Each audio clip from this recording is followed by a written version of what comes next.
തിരുവനന്തപുരം കോർപ്പറേഷനിലെ നീണ്ടകാലത്തെ LDFിൻ്റെ ഭരണം അവസാനിപ്പിച്ചുകൊണ്ട്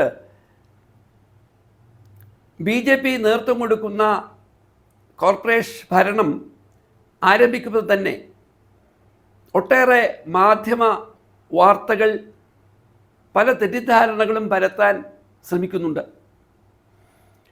കോർപ്പറേഷൻ്റെ ഭരണം BJPയുടെ വളരെ പ്രധാനപ്പെട്ട തിരുവനന്തപുരത്തെ നേതാവ് ശ്രീ VV രാജേഷ് ഏറ്റെടുക്കുമ്പോൾ അദ്ദേഹം ഈ വിഷയങ്ങളിൽ പക്വമാർന്ന അഭിപ്രായ പ്രകടനങ്ങൾ പറഞ്ഞു തുടങ്ങി എന്നത് തീർത്തും ആശ്വാസകരമാണ്.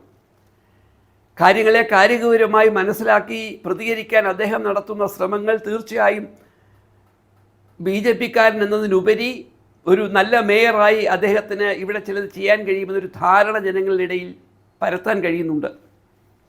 എന്നാൽ ജനങ്ങളെ തെറ്റിദ്ധരിപ്പിക്കും വിധം ഈ അവസരങ്ങൾ ഉപയോഗിച്ചുകൊണ്ട് അനാരോഗ്യകരമായ പല വാർത്തകളും സൃഷ്ടിക്കുവാൻ മാധ്യമങ്ങൾ ഒട്ടും പിറകിലല്ല.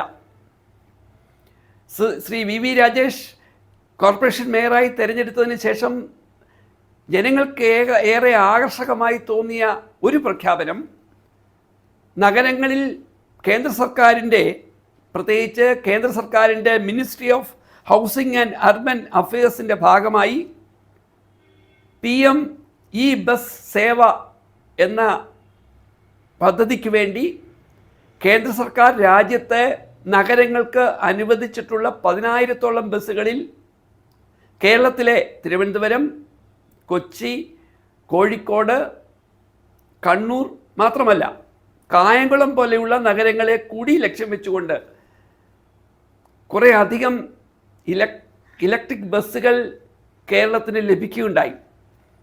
തിരുവനന്തപുരം നഗരം നമുക്കറിയാവുന്ന പോലെ 10 ലക്ഷത്തിലധികം ജനസംഖ്യയുള്ള നഗരമാണ് എന്നതുകൊണ്ട് ഈ കോർപ്പറേഷൻ്റെ അതിർത്തിക്കുള്ളിൽ 100 ബസ്സുകൾ അനുവദിക്കപ്പെട്ടിട്ടുണ്ടെന്നാണ് കണക്കുകൾ നമ്മെ ബോധ്യപ്പെടുത്തുന്നത്. ആ ബസ്സുകളുടെ ലക്ഷ്യം തന്നെ നഗരങ്ങളിലെ ഇടുങ്ങിയ റോഡുകളിലൂടെ ചെറിയ ബസ്സുകൾ ഓടിച്ചുകൊണ്ട് സ്വകാര്യ വാഹനങ്ങളെ നിരുത്സാഹപ്പെടുത്തി പരമാവധി ആളുകൾക്ക് ചിലവ് കുറഞ്ഞ രീതിയിൽ നഗരങ്ങളുടെ മുക്കിലും മൂലയിലും പോകാൻ കഴിയുന്ന ആരോഗ്യകരമായ ഒരു സംവിധാനം എന്ന തരത്തിലാണ് അതിവിടെ 2023 ലോഞ്ച് ചെയ്തത്. കേന്ദ്ര സർക്കാരിൻ്റെ ഈ പദ്ധതി 2037 വരെ തുടരും. ഒരു ബസ്സിന് ഏകദേശം 2 കോടിയോളം രൂപയാണ് കേന്ദ്ര സർക്കാർ ഇതിനുവേണ്ടി മുടക്കുന്നത്. അതിനാവശ്യമായ പണം സാർവദേശീയമായി കേന്ദ്ര സർക്കാരിന് ലഭിക്കുന്ന കാർബൺ ക്രെഡിറ്റ് ധാരണയുടെ അടിസ്ഥാനത്തിലാണ് ഈ സംവിധാനം എത്തുന്നത്. എന്നതിനപ്പുറം 1 കിലോമീറ്റർ ബസ് ഓടുമ്പോൾ കേന്ദ്ര സർക്കാരിൻ്റെ സബ്സിഡിയായി ചെറിയ ബസ്സുകൾക്ക് 20 രൂപയും വലിയ ബസ്സുകൾക്ക് 24 രൂപയും വരെ ലഭിക്കുമെന്ന് ഈ സർക്കാരിൻ്റെ രേഖകൾ പരിശോധിച്ചാൽ മനസ്സിലാകും.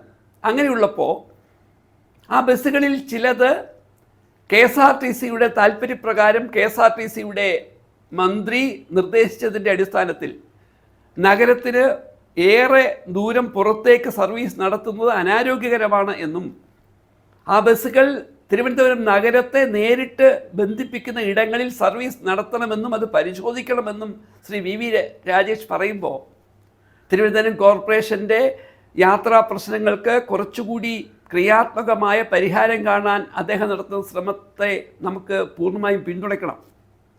അതേസമയം കേന്ദ്ര സർക്കാർ മുനിസിപ്പാലിറ്റി, കോർപ്പറേഷൻ തുടങ്ങിയ സ്ഥാപനങ്ങളുമായി ഉണ്ടാക്കിയ കരാറിൽ നാട്ടിലെ ട്രാൻസ്പോർട്ട് വകുപ്പുമായും നമ്മുടെ റോഡ് വകുപ്പുമായും ഒക്കെ ബന്ധപ്പെടുന്നുള്ള ചില ധാരണകളും ഉണ്ടാക്കിയിട്ടുണ്ട്. അതുകൊണ്ട് ആ ധാരണകൾ എന്തൊക്കെയാണ് എന്നും ആ ധാരണകളെ ലംഘിച്ചുകൊണ്ടാണ് ബസ് സർവീസുകൾ അങ്ങനെ പ്രയോജനപ്പെടുത്തിയതെങ്കിലും തീർച്ചയായും ആ തെറ്റ് തിരുത്തേണ്ടതാണ്. എന്ന് മാത്രമല്ല, തിരുവനന്തപുരം കോർപ്പറേഷനെ അടിസ്ഥാനപ്പെടുത്തി പറഞ്ഞാൽ ഈ ബസ് സർവീസുകൾ തുടങ്ങുമ്പോൾ 2023 അവസാനം ബസ് സർവീസ് തുടങ്ങുമ്പോൾ 10 രൂപയ്ക്ക് ജനങ്ങൾക്ക് ഒരറ്റത്ത് നിന്ന് മറ്റേ അറ്റത്ത് വരെ യാത്ര ചെയ്യാനുള്ള അവസരം ഉണ്ടായിരുന്നുവെങ്കിൽ ആ ചാർജ് വർദ്ധിപ്പിക്കുകയും അതിൻ്റെ യാത്രാ റൂട്ടുകളിൽ ചില മാറ്റങ്ങൾ വരുത്തി പഴയതുപോലെ ആകർഷകമല്ലാത്ത തരത്തിലേക്ക് ആ സംവിധാനം മാറുകയും ചെയ്യുമ്പോൾ ശ്രീ VV രാജേഷ് ഈ വിഷയത്തിൽ കൈക്കൊള്ളുന്ന സമീപനം തിരുവനന്തപുരം കോർപ്പറേഷനിലെ സാധാരണ ജനങ്ങൾക്ക്